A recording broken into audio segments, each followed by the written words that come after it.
So last class we started talking about the fundamental theorem of calculus and what it lets us do. And one of the really awesome things that it lets us do is it lets us take the derivative of an integral, and if x is the upper bound, it lets you just jump immediately. So from here, instead of doing a lot of work, which we actually don't know how to do yet, we see that it says sine of t over t from pi over 4 to x, and then take the derivative of that. We're guaranteed the derivative of this is just sine of x over x.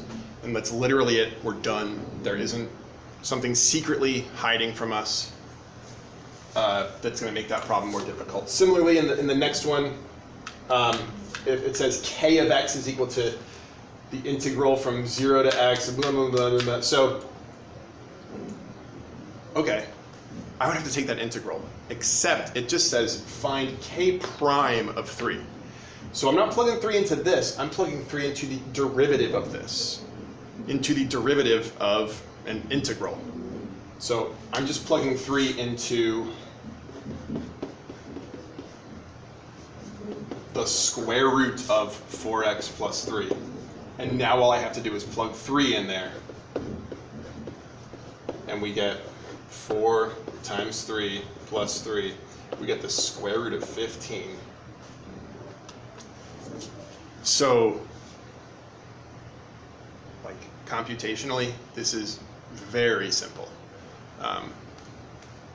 Mathematically, the concept's high, but computationally, it's very simple. All right. So on the next page, this is where things get a little bit different. I am going to go through and do the long way. If you want to skip until I'll do this, and that's where I'll tell you the shortcut about this. So, okay.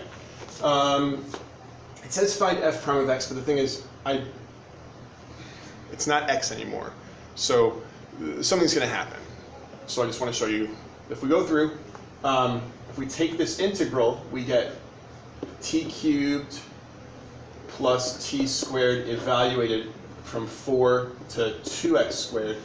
And so when I plug that in, I'm going to get 2x squared cubed plus 2x squared squared minus 4 cubed plus 4 squared. So let's do the easy part first. So 4, that's 64 minus 16, that's 48. So let's try that one more time.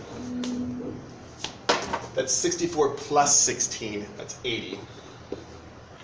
Over here, we've got, remember when we cube it, there's no plus in there. This is 2x squared times 2x squared times 2x squared.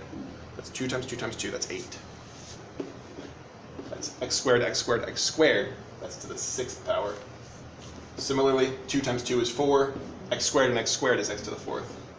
Okay. Yay! All right.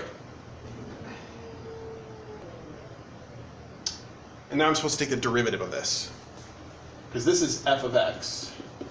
So f prime of x is equal to 48 x to the 5th plus 16 x cubed.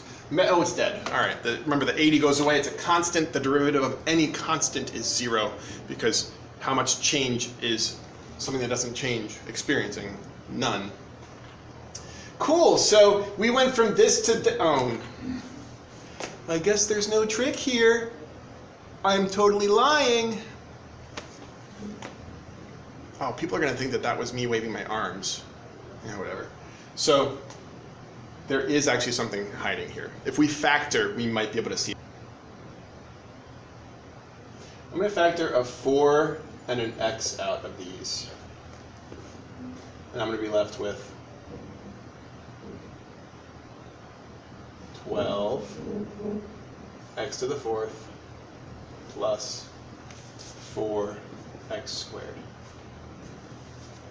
We could have factored more, and if I didn't edit the video, you'll see that I've factored this like 3 different times, and finally remembered which one we're supposed to go with. So this is not the way you should be doing this problem. So now I'm going to make the big signal.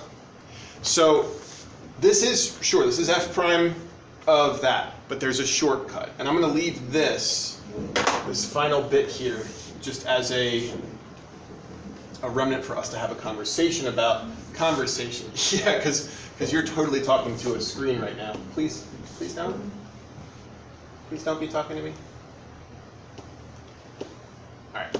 So I'm gonna leave my f prime from earlier up here, and we're gonna come back and we're gonna see what happens there. So before we would just plug x in, and it was like we're done. So if I plug x in right now, except now it's 2x squared, I get 3 2x squared squared plus 2 2x squared.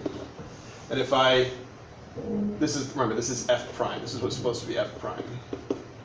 So if I just do that, I'm left with 6. Nope, Canfield. Order of operations. 2 squared comes first. So I get 4. I'm doing 3 times 4x to the 4th plus 4x squared. So it doesn't quite work. We wind up getting 12x to the 4th plus 4x squared. And this is not equal to our 48x to the 5th plus 16x cubed. And that's why I spent so long like staring at that trying to factor it. I realized to factor this, I wanted you guys to see something when we factor this. This 4x comes from somewhere, and we can see it right here. So in reality, yeah, you just plug in that bound, and the only thing you have to do on top of that is chain rule, because we're taking a derivative, and multiply this by the derivative of 2x squared, which is 4x. And so now we'll see. Anytime we're taking a derivative from a number to that, all you gotta do, plug in the bound, and just make sure that you multiply by the derivative of it at the end.